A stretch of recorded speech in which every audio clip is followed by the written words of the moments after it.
इधर महाराष्ट्र के deputy CM Ajit Pawar का प्लेन क्रैश में निधन हो गया और मामले में डीजीसीए का अधिकृत बयान सामने आया। प्लेन वीटीएसएस के साल 2010 का बना हुआ है और विमान के दोनों इंजन 4500 घंटे की उड़ान भर चुके हैं। मुख्य पायलट को 15,000 घंटे से अधिक उड़ान का अनुभव है और को पायलट को भी 1500 घंटे से ज्यादा उड़ान का अनुभव है। आज सुबह 8:18 पर पायलट ने बारामती से संपर्क किया। लैंडिंग से पहले 3000 मीटर की दृश्यता थी।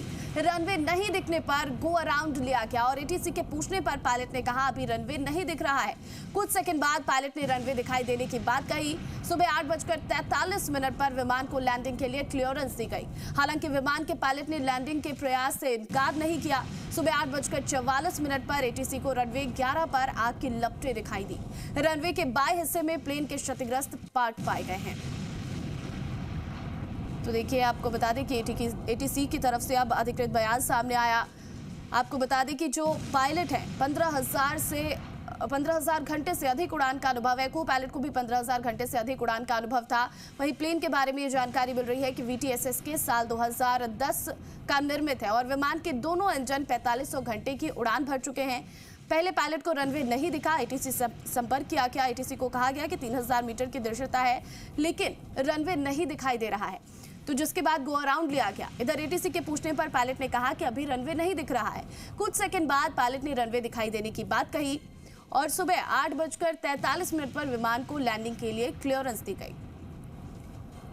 और खबर पर अधिक अपडेट के साथ हमारे संवाददाता काशीराम फोन कॉल पर जुड़ गए हैं। काशीराम, अब अधिकृत बयान भी सामने आ रहे हैं। बताया जा रहा है कि पहले पायलट को रनवे नहीं दिखाई दिया लेकिन बाद में पायलट ने खुद कहा कि रनवे जो है वो दिख रहा है।